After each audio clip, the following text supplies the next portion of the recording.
My name is Seraphine. I am the youngest daughter in my family, a woman in her mid-30s who lives alone in a modest apartment not far from the suburb where my parents' house stands. For years, every weekend dinner at my parents' home was a kind of ritual, something steady, reliable, almost comforting. No matter how busy I was, I always made room for it. Family dinners are supposed to be a place where warmth and laughter fill the air, where parents and children connect, where old stories are retold and everyone feels safe. But tonight, from the moment I stepped into that house, something inside me shifted. The dining room was set before I even arrived, every dish placed precisely, the air heavy with the smell of roast chicken and garlic potatoes. The overhead light seemed brighter than usual, almost harsh, and silence pressed down on the walls even before anyone spoke. Family should feel safe, but tonight felt different. As I slipped into my usual seat, I couldn't shake the sensation that I wasn't being welcomed to dinner. I was being summoned. My parents have always been attentive, but in the past months, their attention had taken on a different edge. They insisted on cooking every meal for me, even bringing containers of food to my apartment during the week. At first, I brushed it off as parental love, the kind of doting that never fades no matter how old your children become. But somewhere along the way, it stopped being comforting and started to feel like surveillance. I hadn't touched my stove in weeks, not because I didn't want to, but because every time I tried, my mother's voice echoed, "Don't bother, sweetie. We already made something for you." I used to enjoy cooking, experimenting with herbs, flipping through old cookbooks, preparing simple but satisfying meals after long workdays. It was part of how I cared for myself. Now, the sight of my unused pans sitting untouched on the counter made me uneasy. Trust is built in drops and lost in buckets, I once read in a book by Stephen Covey, and lately, those words stayed with me more than I cared to admit. Was this devotion, or was it control dressed as kindness? At the table, my mother Valora slid the plate closer, her voice honeyed. "Eat, sweetie, we worked hard on this." She pressed the fork into my hand before I could answer. My father Aramis leaned back in his chair, watching me, his eyes fixed on every movement. It wasn't the kind of watchful eye filled with concern. It was sharp, calculating, as if waiting for me to slip. I stabbed a piece of potato and chewed, the sound of my fork clinking against the porcelain echoing louder than usual. The clock on the wall ticked, every second stretching, making the silence almost unbearable. There was no casual chatter, no laughter about neighbors or weather, no joking about which sports team disappointed us again. It felt less like dinner and more like an examination. I thought of people I knew who told me stories about controlling parents, about how they dressed it up as care. I used to think that was an exaggeration. Now, I wasn't so sure. Valora leaned in, smiling just a little too wide. "You're not eating enough. You're getting too thin," she said, sliding another piece of chicken onto my plate before I could protest. My father nodded but didn't speak, his gaze steady. I tried to swallow, but every bite felt like a test. The weight of their eyes bore into me. Each time I hesitated, they glanced at one another, unspoken words passing silently across the table. It was as if the walls themselves were closing in. My mother tilted her head. "Why aren't you finishing your food?" "Are you hiding something from us?" Her tone was sweet, but underneath it, I heard steel. I forced a laugh. "No, I'm just full. That's all." But inside, my chest tightened. I felt like a defendant on trial, every forkful of food serving as testimony. It reminded me of conversations I'd had with older friends, how sometimes family love turns into something heavier, a chain rather than a safety net. I wondered if that was happening now. By the time dinner ended, the nausea wasn't physical. It was psychological, a heaviness pressing down on me. I remembered when these dinners were filled with jokes about my clumsy high school dances or laughter over burnt pies my sister once made. Now, every moment felt rehearsed, scripted, as if I were being tested. When I excused myself from the table, I lingered by the sink, staring at the leftover food cooling under the kitchen lights. Sometimes, the scariest prisons are not made of bars, but of expectations, I murmured to myself. And this house, the one that had raised me, felt like a cage disguised as comfort. I resolved then to observe more carefully, to stop taking everything at face value. As I pushed my plate away that night, I knew something had shifted. Something in this house wasn't right anymore. I stayed behind after dinner, gathering the plates as my parents lingered in their chairs. They weren't talking, just watching me move around the table. The weight of their stares made the back of my neck tense. I stacked the dishes carefully, pretending not to notice how Aramis followed me with his eyes, how Valora's smile didn't quite reach her cheeks. The silence wasn't casual. It was measured, as though they were waiting for some reaction from me. I carried the plates into the kitchen, rinsing them under the tap, the steam rising with the faint scent of lemon soap. I poured myself a glass of water, hoping to wash away the heaviness of the meal. But as I swallowed, the aftertaste clung to my tongue. It was faint, but it was there. A bitterness that didn't belong in chicken and potatoes. It made me pause. I stood in front of the sink, glass in hand, and thought, trust is fragile. Once cracked, it can never return the same. I remembered dinners years ago when the noise of my family filled the house.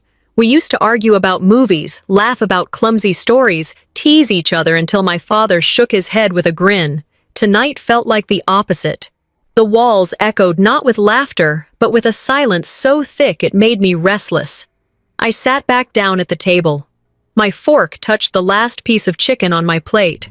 I chewed slowly, and that bitterness bloomed again, chalky, sharp, coating my mouth. I shifted in my seat. My vision felt heavier for a moment, a subtle dizziness that I brushed away by adjusting my posture.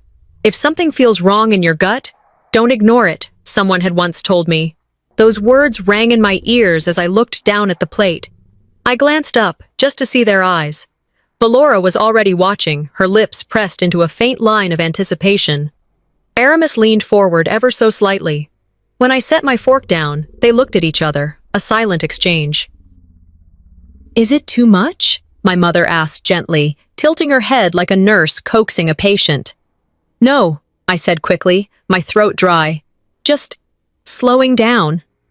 Good, my father replied simply, his tone flat, almost satisfied. I kept eating in smaller bites, careful not to let my suspicion show. Inside, I measured each reaction, each exchange of glances. Something was happening, and I wasn't going to reveal my fear too soon. When the meal was over, I excused myself, carrying the leftovers into the kitchen. My parents stayed at the table, their voices muted as though they were waiting for me to return. I set the dishes on the counter, opened a cabinet to store them, and then noticed something sitting oddly near the spice rack. It was a small plastic bottle, no bigger than my palm, the label partially scratched. My eyes lingered on it. It didn't look like pepper or herbs. It looked like something that belonged in a medicine cabinet, not beside basil and oregano. My heart skipped. I leaned closer, scanning the letters still visible, but before I could read clearly, I heard a chair scrape in the dining room. I straightened, quickly sliding the container back exactly where it had been. My chest pounded, but I forced myself to breathe evenly, rinsing a dish as if nothing was wrong. Why would that be there? I thought. Why in the world would pills be kept next to spices? I wiped my hands on the towel, carried the leftovers to the refrigerator, and walked back to the dining room. Everything okay? Valora asked, her smile soft, almost too deliberate. Yes, I replied evenly. Everything's fine. We sat for a moment, the air still tight. I decided to test the waters, to see how they would respond. Mom, what kind of seasoning did you use tonight? It had a different taste. Her expression didn't change. If anything, her smile widened. Don't worry, honey. We just want you to rest more. You've been working too hard lately. The seasoning is nothing special, Aramis added, nodding. Your mother's right. You've been pushing yourself. You need to let us take care of you. The words rolled off their tongues like honey, but they coated me like ice. We just want you to rest. It wasn't reassurance. It was a line rehearsed, polished, waiting for the right moment. I managed a smile in return, though my insides churned. Sometimes kindness is just control in disguise, I reminded myself. The meal wound down, and I kept my face neutral. My parents cleared the table as though nothing was amiss, but I already knew my behavior would be carefully noted. They thrived on silent checks, on observing whether I complied, whether I resisted. Tonight, I complied outwardly, but inwardly, I made a choice. From now on, I wouldn't eat every bite. I would appear to, yes, smile, nod, thank them. But quietly, discreetly, I would pour food into a bag when I could, discard it later. I would not give them my full trust again, not with something as simple as dinner. On the drive home, the streetlights flickered through my windshield. My mind turned over every detail, the strange taste, the pill bottle near the spices, the soft but chilling excuse. By the time I reached my apartment, I had made a silent vow. I would observe, I would wait, I wouldn't confront, not yet. For the first time, I wasn't sure if the people feeding me wanted me well or wanted me weak. I lay in bed that night, staring at the faint cracks in the ceiling of my childhood room. The air was thick and unmoving, the kind of stillness that presses on your chest. The old house creaked with familiar sounds, the pipes shifting, the wooden beams expanding with the cool night air. But tonight, every noise made me more alert. The ticking clock on the dresser seemed louder than it ever had when I was a teenager lying here with harmless worries. Now, each second reminded me of the unease I carried since dinner. My gut kept whispering to me, "Listen, don't dismiss it. People say in this country, trust your gut, it doesn't lie." And I was listening more than I ever had before. I turned from one side to the other, sheets twisting around my legs. My mind argued with itself. Maybe I'm exaggerating. Maybe it's just overprotection. Then another thought. Or maybe it's worse than I'm willing to admit. My chest tightened with each back and forth. I tried to close my eyes, but they wouldn't stay shut. Something in me kept saying, "Stay awake. Observe. Don't confront yet." I finally got up, needing water to calm my throat. The hallway was dark, except for a faint glow from the kitchen. I padded quietly, the wood floor cold against my bare feet. Just as I reached the end of the hall, I stopped. Voices. I pressed myself lightly against the wall, listening. Valora's voice, so soft I almost missed it, slipped out. "She's getting weaker. You noticed how she moved slower tonight?" Aramis responded, his tone low and steady. "Yes. Once she signs the papers, everything will be secure." The words punched into me. It wasn't about my health. It wasn't about concern. It was about control, about securing something I hadn't agreed to give. I held my breath, my hand frozen around the glass I'd brought with me. My mind raced with their phrases, getting weaker. Once she signs, I felt colder than I ever had in that house. Hearing your own parents plot against you feels colder than any stranger's betrayal, I thought. My knees trembled, but I pressed myself harder against the wall, praying the floor wouldn't betray me with a squeak. Valora whispered again, urgency in her tone. "Don't push her too hard.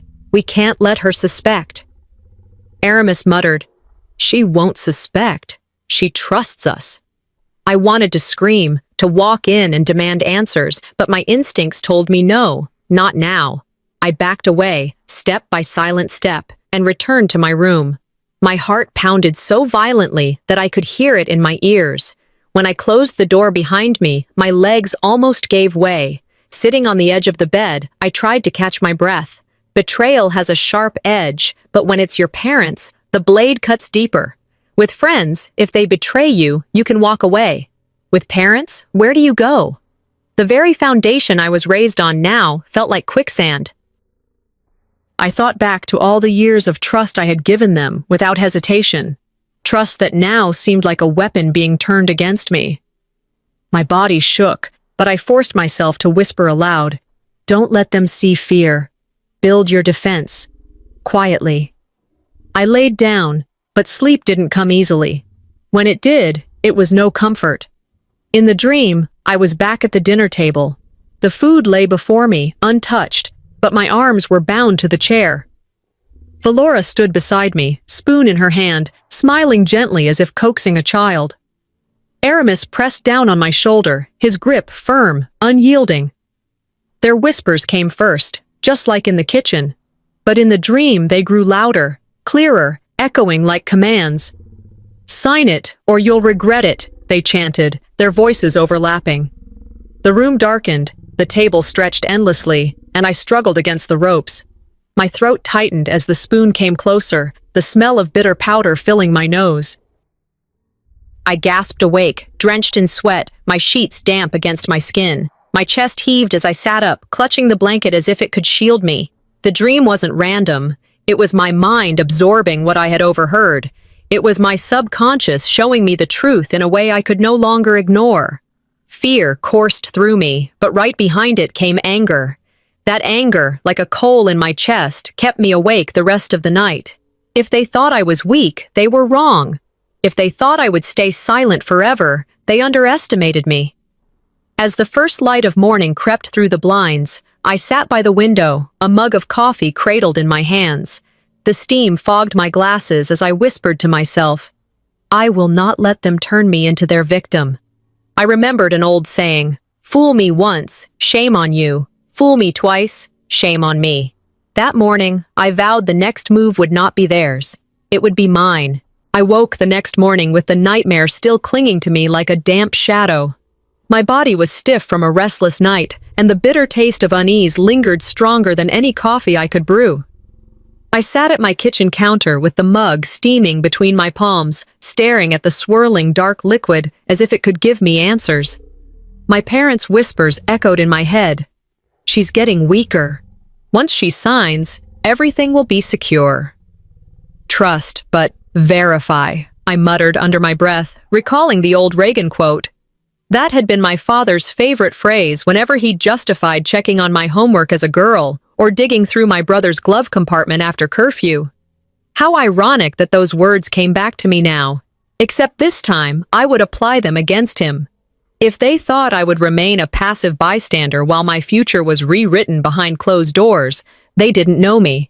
I wasn't going to confront them with empty words. I wanted proof, hard evidence that would stand taller than their excuses. And the first place to start was money. I opened my laptop and logged into my bank account, my fingers trembling slightly as the page loaded. The screen blinked into focus, rows of transactions scrolling in neat lines. At first, nothing screamed trouble. But as I scanned closer, I noticed small withdrawals. $30 here, $50 there, 100 siphoned off with the note family expense. Family expense? I had never authorized that. The more I looked, the clearer it became. These weren't random slips. They formed a pattern. Small enough to escape immediate suspicion, but consistent enough to drain over time. My stomach knotted.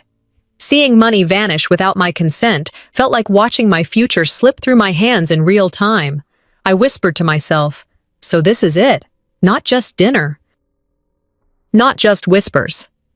In America, we talk about financial abuse in the abstract. Scams on the elderly, strangers preying on vulnerable people. What we rarely admit is that sometimes the hands stealing from you are the ones you once held for comfort. My hands tightened around the edge of the counter until my knuckles whitened. Money wasn't just cash. For me, it represented independence, the years of double shifts, the promotions I fought for, the nights I stayed late at work while others went home to their families. To realize that my parents, the very people who raised me, were quietly draining that independence away struck sharper than any insult. "Money can be replaced," I said aloud, steadying my breath, "but trust cannot." Fear tried to seep in, whispering that they might have their reach in more places than I realized, but anger followed quickly behind, cooling my nerves like steel. I knew I had to find out how deep their hands had reached. By noon, I decided on my next step. I called the family clinic where I had been going since childhood. The receptionist's tone was oddly cheerful, as if she already knew why I was coming. "Of course, Seraphine," she said. "Dr. Isolde can see you this afternoon. Just come right in." That friendliness unsettled me. Still, I drove over, parking my car in the familiar lot. The clinic hadn't changed. Same pastel walls, same stack of outdated magazines in the waiting area, same smell of antiseptic that clung to your skin long after leaving. When my name was called, I entered the office, and there she was, Dr. Isolde, the physician who had treated my family for decades. She greeted me warmly, too warmly. "Seraphine, I'm glad you came. Your parents mentioned you've been under stress. We should take care of that. I blinked. My parents mentioned me? She nodded as if it were natural. Yes, they worry about you. They thought you could use something mild to help you rest. Nothing strong, just a stress reliever. She reached into her desk drawer and pulled out a small sample pack. My breath caught. The name on the label, it was the same as the bottle I'd seen near the spice rack. I forced myself to keep my expression neutral. Oh, that's thoughtful. Dr. Isolde smiled, sliding the packet across the desk.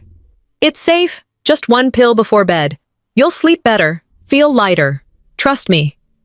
Every muscle in my body screamed at me to shout, to accuse her, to expose what she was complicit in. But I didn't. I placed the packet back on her desk, my hand steady. Thank you, doctor. I'll think about it.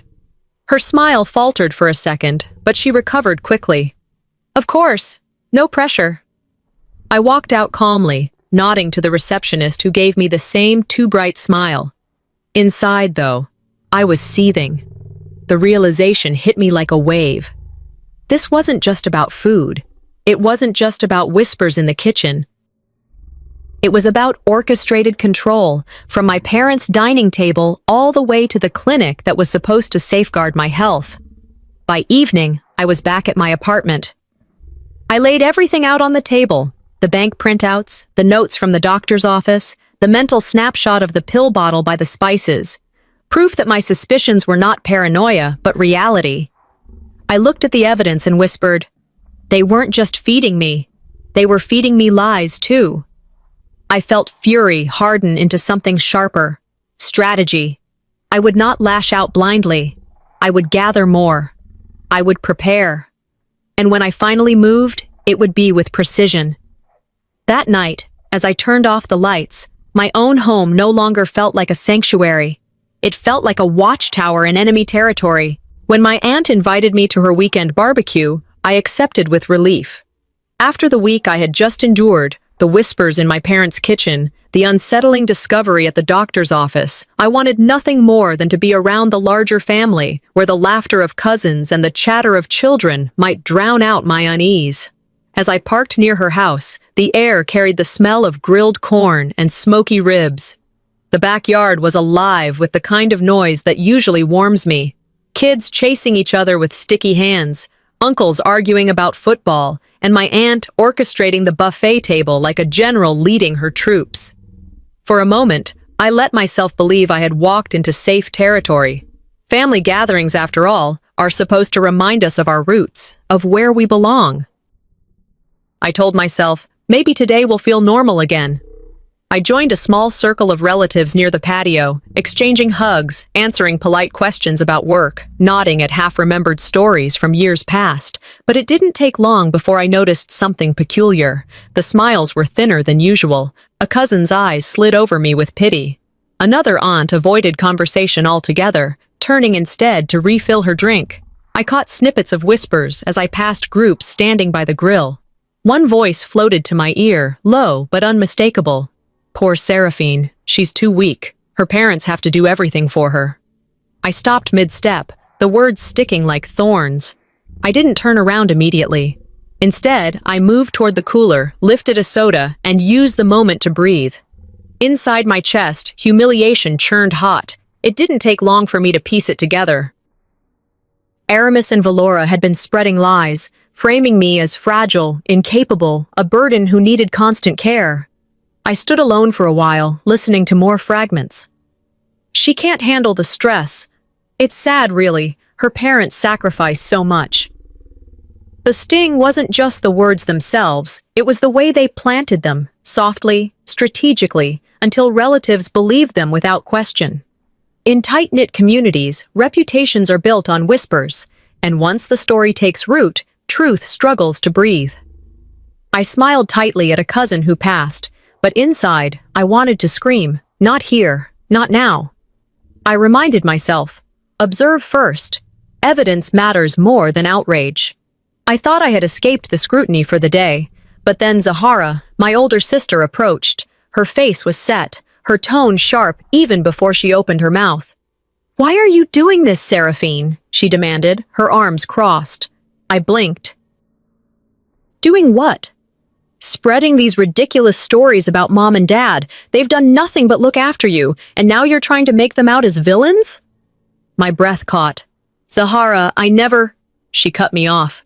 "Don't lie to me. You've always been dramatic, but this? Telling people they're hurting you? That's cruel. They only want the best for you." Her voice was loud enough that a few relatives turned to glance our way. My heart ached at her words, sharper than any stranger's insult. Being called a liar by your own sibling feels like being cut open with a blade no one else can see. I steadied myself. The old me might have shouted back, but I refused to give them that satisfaction. I looked straight at her and asked calmly, "And what if the story you've been told isn't true?" For a second, she faltered. Her eyes flickered with uncertainty, but pride returned quickly, and she shook her head. "You're delusional. You need to stop before you embarrass yourself further." She stormed off, leaving me standing in the middle of the yard with several relatives pretending not to stare. After that, conversations around me thinned. People drifted away. When I sat on the edge of the porch, no one joined me. I watched the children playing tag, listened to the hum of chatter that deliberately excluded me, and felt the familiar squeeze of isolation. "Family is supposed to be your safe place," I whispered under my breath. "If it isn't, it becomes your cage." The humiliation burned, but beneath it, something else stirred. I realized silence could be sharper than any outburst. Let them think they'd cornered me. Let them believe I was too weak to defend myself. Their arrogance would blind them.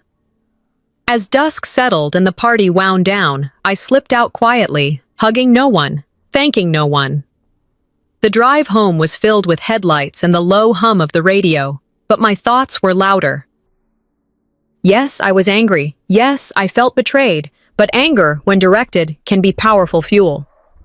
"They want me isolated," I said to the dark interior of my car, "but I will not give them that power."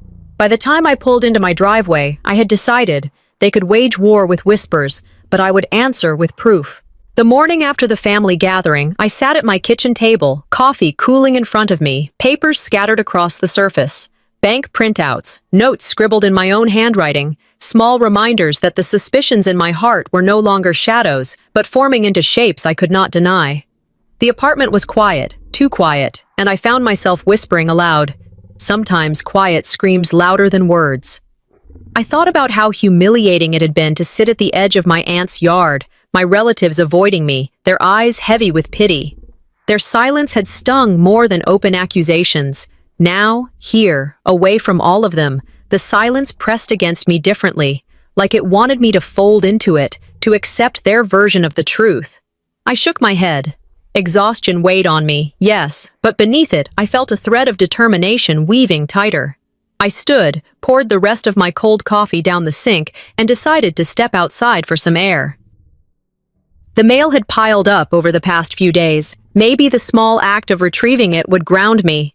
As I opened my mailbox, I noticed Narissa, my elderly neighbor, shuffling toward hers. She had lived in the building for decades, the kind of woman who remembered everyone's birthdays, who kept her blinds open just enough to wave when you came home. She looked at me with unusual seriousness. "Seraphine," she said softly, glancing around before lowering her voice, "I overheard something. Your parents were in the lobby the other day, talking when they thought no one else was around." I froze, letters clutched in my hand.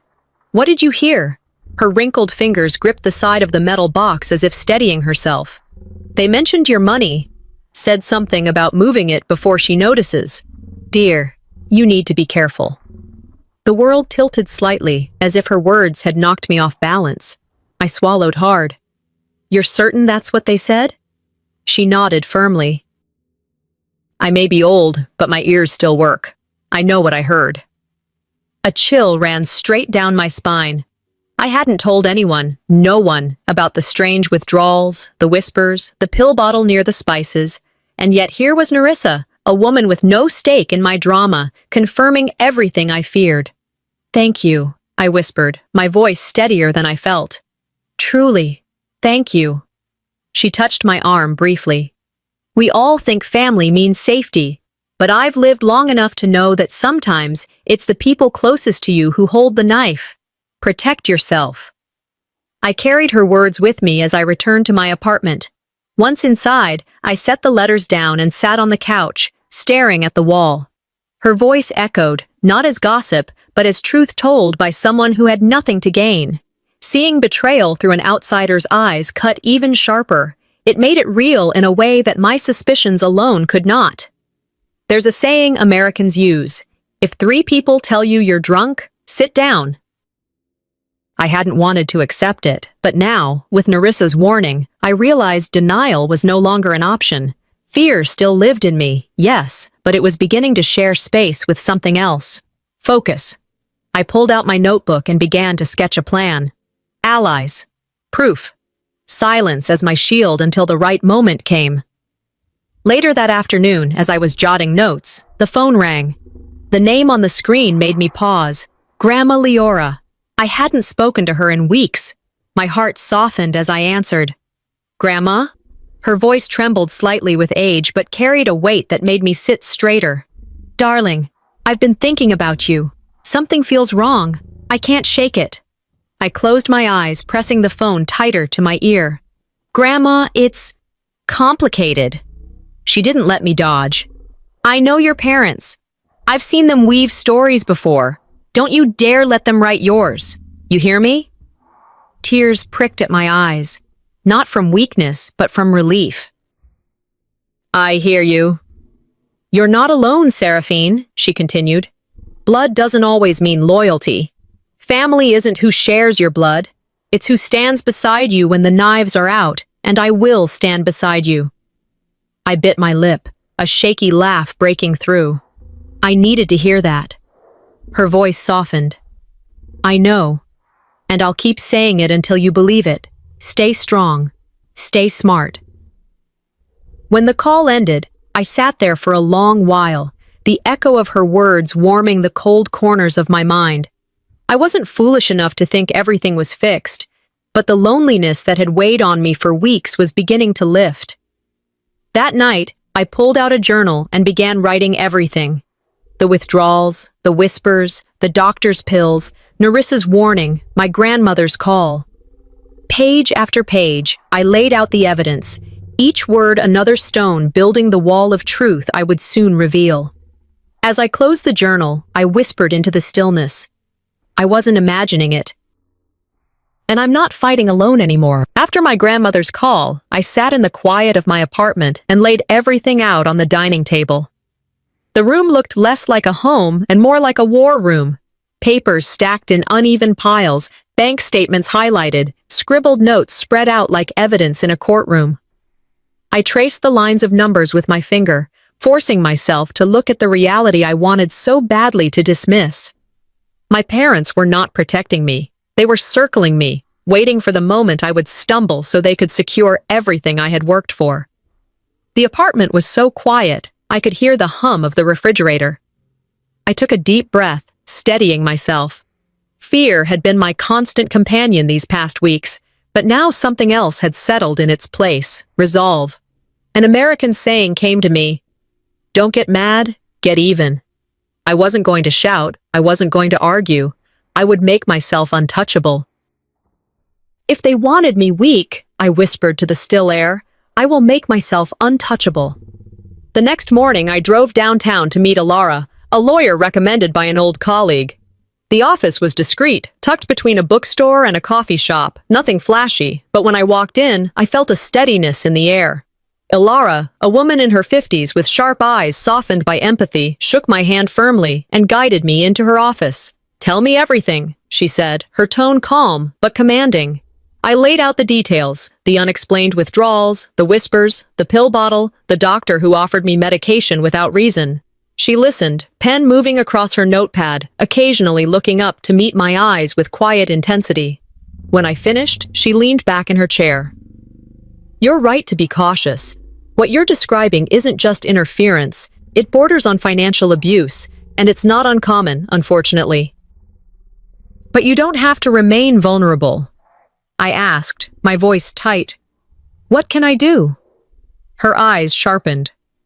We move your assets into a living trust, legally binding, irrevocable.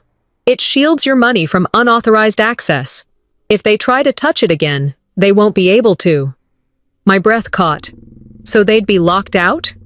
Yes. The law protects those who prepare, she said. And you're preparing. For the first time in weeks, I felt a weight lift from my chest. It wasn't joy, but something quieter, like reclaiming the voice I thought I had lost. I nodded. Let's do it. She slid papers across the desk, explaining each step. I signed with deliberate care, every pen stroke a silent act of rebellion. When I placed the last signature, I felt as though I had built a wall between myself and their reach. Walking back to my car, I carried a new kind of silence inside me, not fear, but calm precision. Many people set up trusts to protect from strangers or future uncertainty. I was doing it to protect myself from my own parents. That thought was bitter, but it was also liberating. That evening, back at my apartment, I opened my laptop again. Something inside me urged me to dig deeper. If they had stolen once, what stopped them from creating hidden paths? I logged into secondary accounts, searched through linked files, and then I found it, a shadow account. It bore my name, but I had never opened it. The withdrawals I had noticed earlier aligned perfectly with deposits and transfers moving into this other account, one I had no knowledge of, but one my parents clearly controlled. For a moment, I froze, staring at the screen, my breath shallow. The shock hit me like cold water. They hadn't just taken, they had planned, set up structures to drain me without my consent. My hands clenched into fists on the desk. They thought I wouldn't notice, I said aloud. They thought wrong. Anger surged, but it wasn't wild anymore. It was icy, sharp, and it gave me clarity. Betrayal no longer only felt like pain, it carried with it a grim sense of superiority. They believed me too naive, too trusting. But I was one step ahead now. I printed everything, the records, the trail of transactions, the details of the shadow account. The account wasn't just money, it was proof of intent. Symbolism etched in black and white, evidence that they had crossed a line that could never be uncrossed. As the night deepened, I sat back in my chair and reflected. I no longer felt like prey. I was a strategist, moving pieces across the board quietly. Silence had become my strongest weapon. I said nothing to my parents, not a word. I let them believe I was still the obedient daughter who sat at their dinner table. An old phrase surfaced. Revenge is best served cold, and sometimes in paperwork. I smiled faintly, not with joy, but with the eerie calm of someone who had finally gained ground. I was strangely detached as I organized the documents, labeling folders, building the arsenal of evidence that would one day speak for itself. By midnight, exhaustion pulled at my body, but unease lingered like a shadow at the edge of the room. I lay in bed, staring at the ceiling, every creak of the apartment magnified. My mind whispered questions. If they had one hidden account, how many more could exist? If they had orchestrated this much, what else had they set in motion? Sleep came in fragments, light and fragile. The storm hadn't broken yet. I could feel it building, thick in the air, pressing against the walls of my apartment. And when the storm came, I murmured into the darkness. I would be ready. The invitation came with a casual phone call from Valora.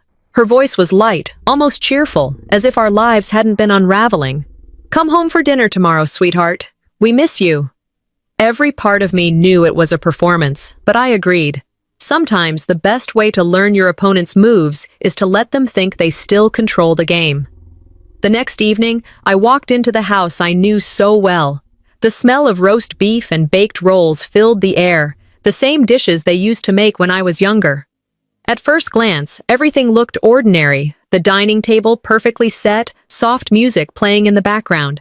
But when I looked at my parents' faces, their smiles were too wide, their voices pitched too sweetly. Sometimes, I thought as I hung up my coat, the most dangerous kindness comes with a smile. We sat down, and the performance began. Valora immediately piled food onto my plate. You're too thin, darling. Eat more. We made your favorite. Aramis poured my glass full of red wine, swirling it carefully as he set it down. You need to enjoy yourself tonight. Forget all that stress at work. I forced a smile, but inside, each gesture rang false. Every movement felt scripted, rehearsed, as though they had studied what affection should look like. I chewed slowly, discreetly pushing food around my plate, pretending to swallow more than I did. Their eyes flickered between my fork and my glass, measuring every motion. Do you like it? Valora pressed, her tone sweet but laced with expectation. It's fine, I answered softly. In another family, this would be hospitality. Here, it was a cage built with silverware and polite words. I thought of how many American families use food as a language of love, but in mine, it had become a tool of control. Dinner dragged on. Conversation was shallow, filled with questions they didn't care to know the answers to. How's work? Are you sleeping enough? Do you get lonely in that apartment? Each question was another thread in the net they were weaving. Then, the act shifted. After the plates were cleared, Valora pressed a hand dramatically to her chest, sighing. Oh, Seraphine, I haven't been feeling well lately. Your father worries so much. We just need to make sure everything is in order. She reached into a drawer and pulled out a folder, sliding papers across the table toward me. Sweetheart, she said softly, we need you to sign this, just in case of emergencies.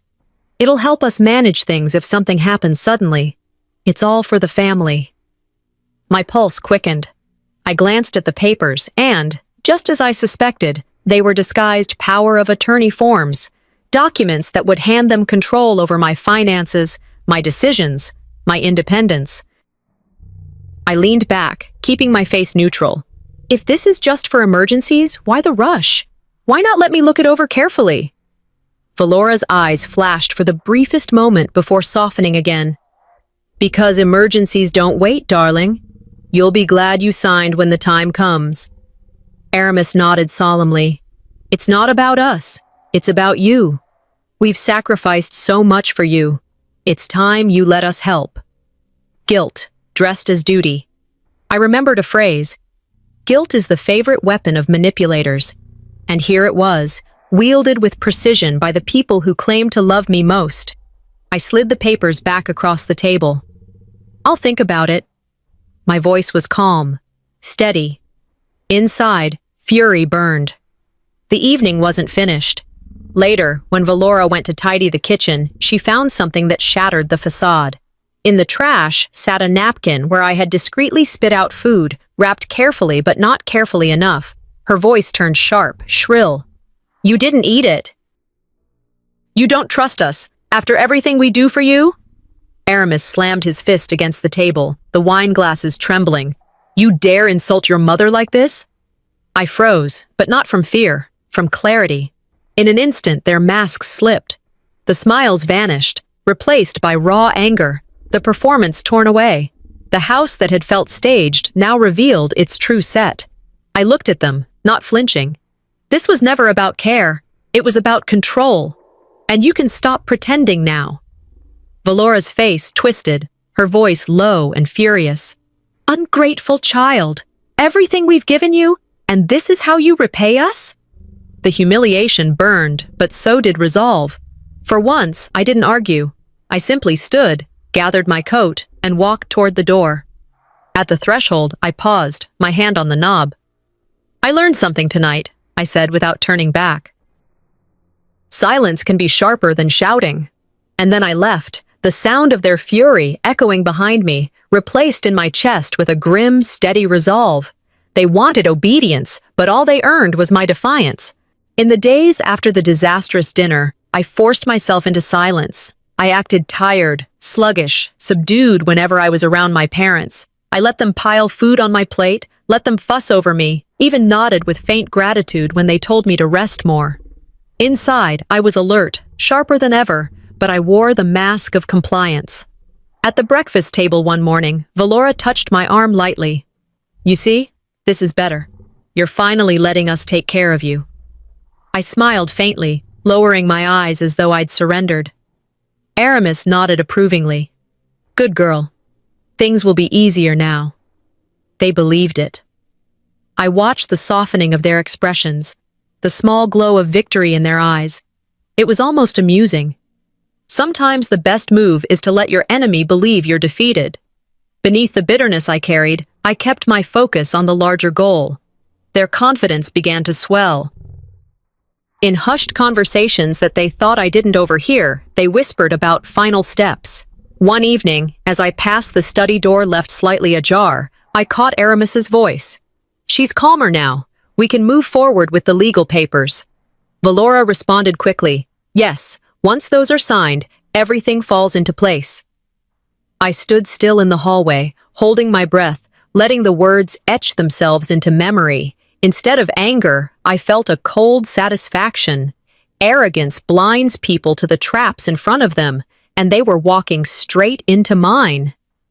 When Alara, my lawyer, called to confirm the meeting, I knew it was time. She suggested framing it as a family meeting to clarify finances.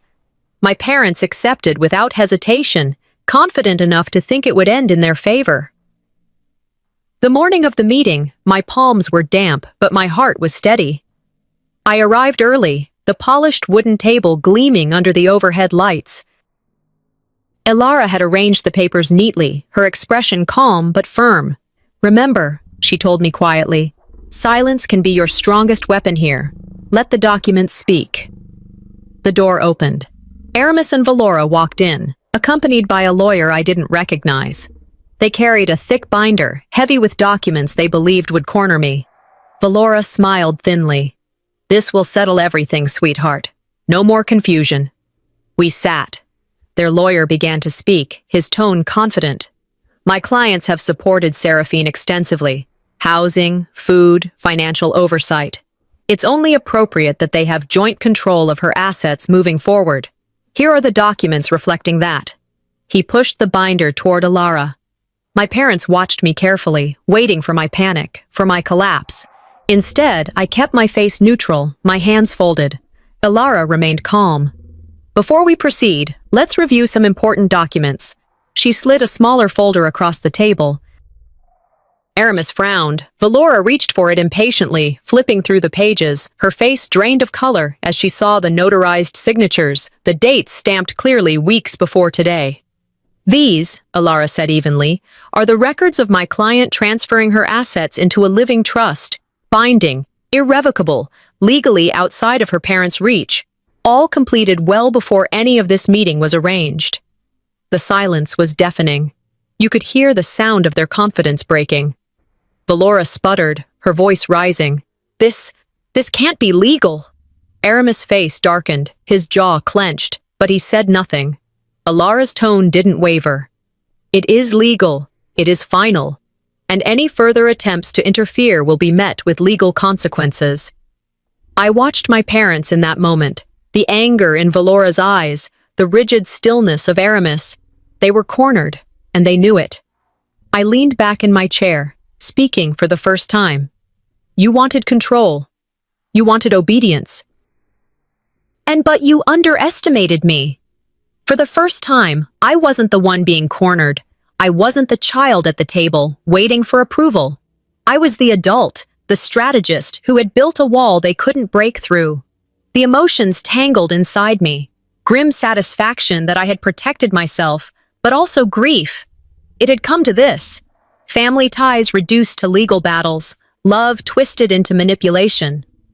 "The truth doesn't need defending," I whispered quietly, almost to myself. "It stands firm on its own."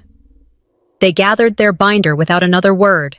As they left the room, Valora cast me one final look, filled with venom and disbelief. Aramis didn't look at me at all, but even as they walked out in silence, I knew the storm wasn't over. It was only shifting.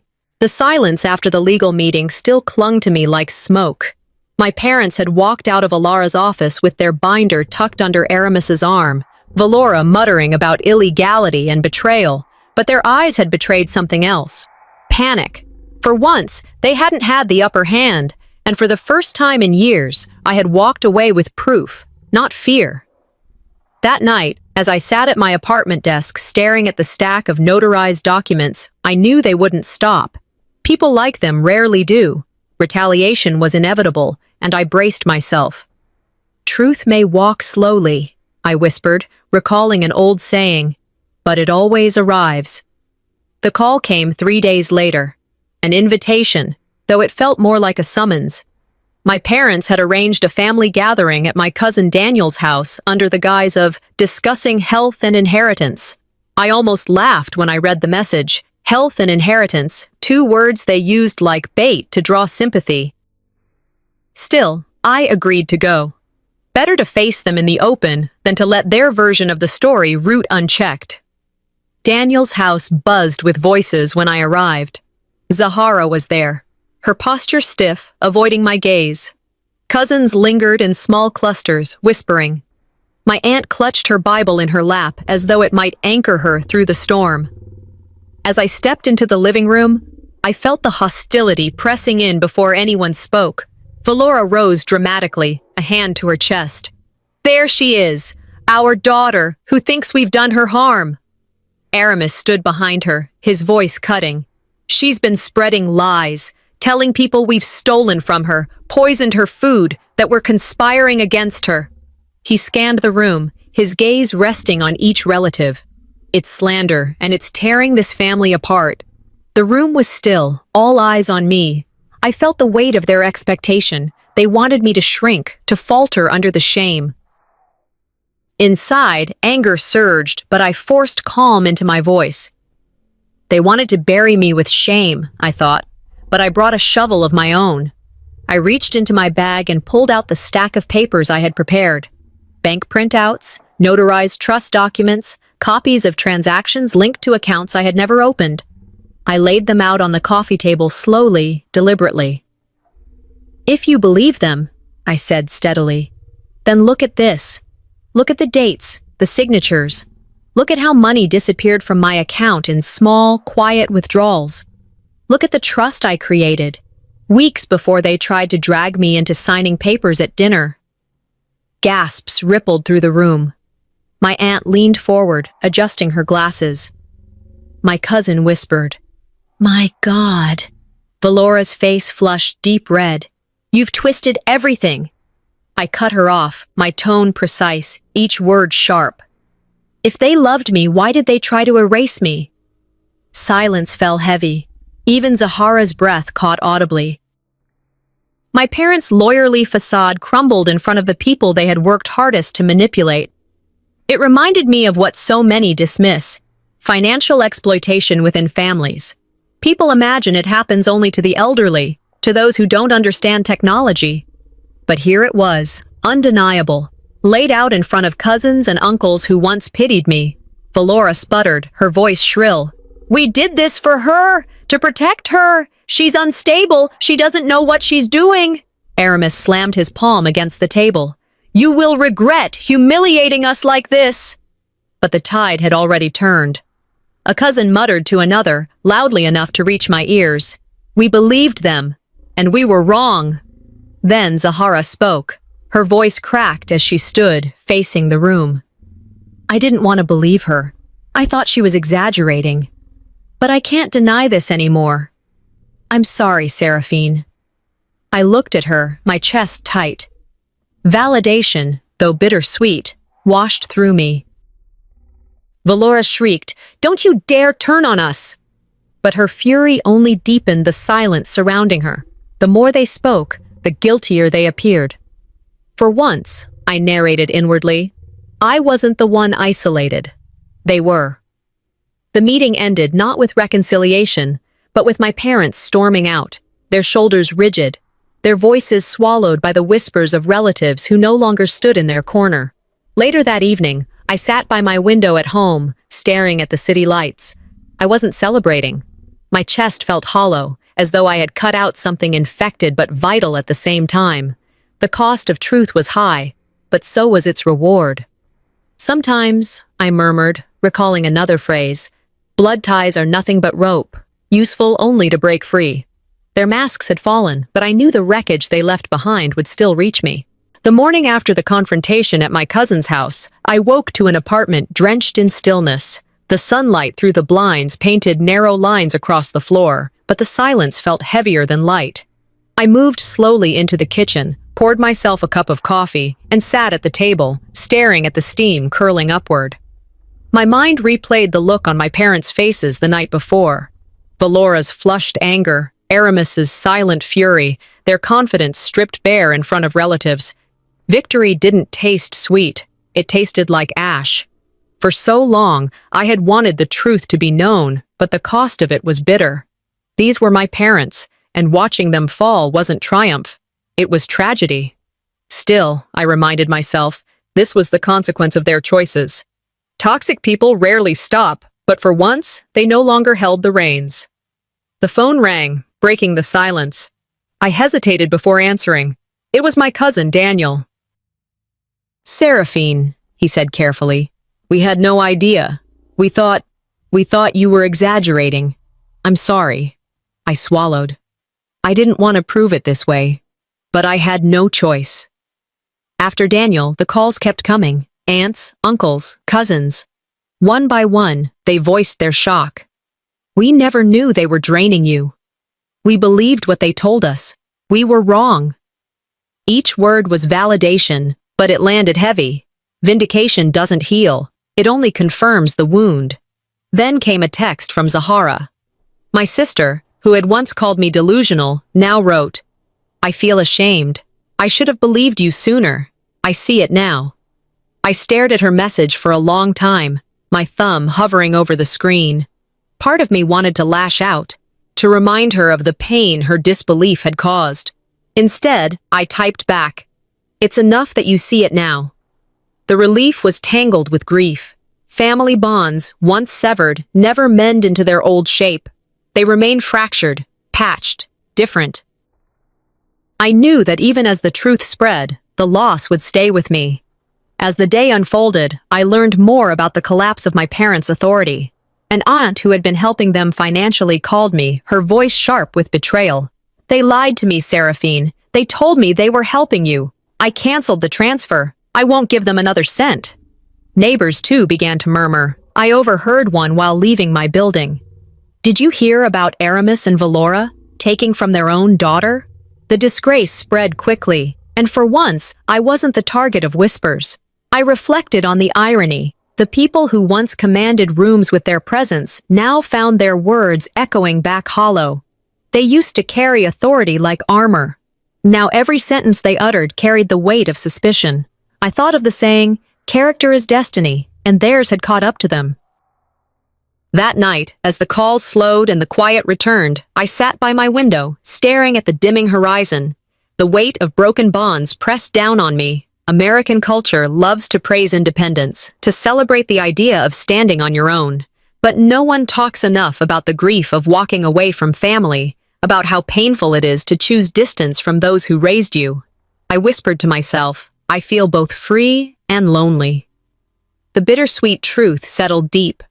I was no longer chained by their control, but the price of that freedom was the collapse of the family I once thought unbreakable. Yet, in that recognition, there was clarity. Their fall didn't define me. I would define myself. I closed my journal after writing the day's events. I made a vow.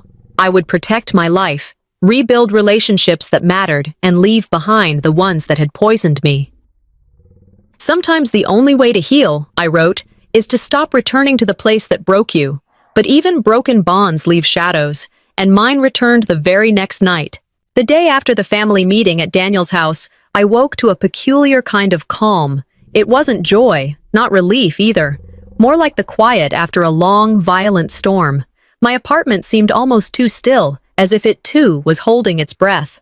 I made my coffee, sat at the window with the cup warming my hands, and stared at the streets below. People were walking their dogs, cars passed with radios humming, life moved as if nothing monumental had happened the night before. But inside, I knew my life had shifted permanently. The truth was out. My parents' masks had fallen in front of the family. Their grip on me was broken, and for the first time in years, I wasn't carrying their weight on my shoulders. Independence felt liberating, yet it carried its own loneliness. Family, after all, is supposed to be permanent. Breaking from it leaves a hollow space that no victory can quite fill. I reminded myself of something I had once read. Peace is not the absence of conflict, but the presence of justice. That line echoed in my mind as I sipped my coffee, steadying myself. Justice had arrived, but peace was still settling in. I braced myself for what might come next, because people like my parents don't just retreat, they regroup. That evening, as the light faded and shadows stretched across my apartment walls, there was a frantic knock at the door. Not the polite kind, not the kind that waits. It was urgent, desperate. My chest tightened. I stood slowly, placed my mug on the counter, and walked to the door. When I opened it, I froze. There they were, Aramis and Valora, both on their knees on the welcome mat, their faces streaked with tears, their clothes wrinkled as if they had rushed without care. Never in my life had I seen them like this, reduced, begging, stripped of the power they had wielded so confidently. Valora's voice cracked through sobs. "We lost everything. The family turned against us. Please, Seraphine, please help us." Aramis didn't cry, but his eyes were red, his voice low. "We're ruined. You're our daughter. You can't abandon us now." Shock rippled through me. For a heartbeat, pity flared. Memories of childhood, of birthdays and moments when I thought love was genuine. But just as quickly, anger surged. These were the people who had tried to poison me, control me, strip me of everything. Now they knelt, not from love, but from desperation. I didn't answer immediately. I let the silence stretch, watching them, the reversal of power clear in every inch of the scene. Once, I had been the one forced to bend. Now they knelt before me. Before I could speak, my phone rang. I stepped back, leaving them outside, and answered. "Darling," my grandmother Leora's voice came through, strong despite her years. "I know they're there. Listen to me. You don't owe them forgiveness. You owe yourself peace." I closed my eyes, tears pressing against the corners. "But Grandma, they're my parents." "And I am your grandmother," she said firmly. "I've watched them twist stories for years. Don't let them twist you. Family is not who shares your blood. It's who stands beside you when the knives are out. And I stand with you." Her words steadied me like an anchor in rough seas. Closure wasn't about giving them another chance. It was about reclaiming myself. I ended the call and stepped back outside. They looked up at me, faces pleading, eyes wide with fear. I took a slow breath. "You tried to poison me. You tried to erase me. You tried to control me. And now you kneel here asking for mercy." My voice didn't waver. "There will be no reconciliation, no second chances. I will never let you control me again." Valora sobbed harder, reaching for my hand. I pulled it back. Aramis whispered hoarsely, "You'll regret this." I met his eyes evenly. "The only thing I regret is trusting you." With that, I turned, stepped inside, and closed the door. The sound of it shutting echoed like a final verdict. That door wasn't just wood and hinges. It was the boundary of my life, the closing of a chapter they no longer had the power to write. Inside, I sat back at my desk, breathing deeply. For the first time in years, I felt light, not empty, free, stronger than I had ever been. I thought of a line I once read. "The strongest people are not those who never fall, but those who rise every time they're pushed down." I wasn't just surviving anymore. I was living, fully, on my own terms. And when they knelt, it wasn't me who broke. It was them.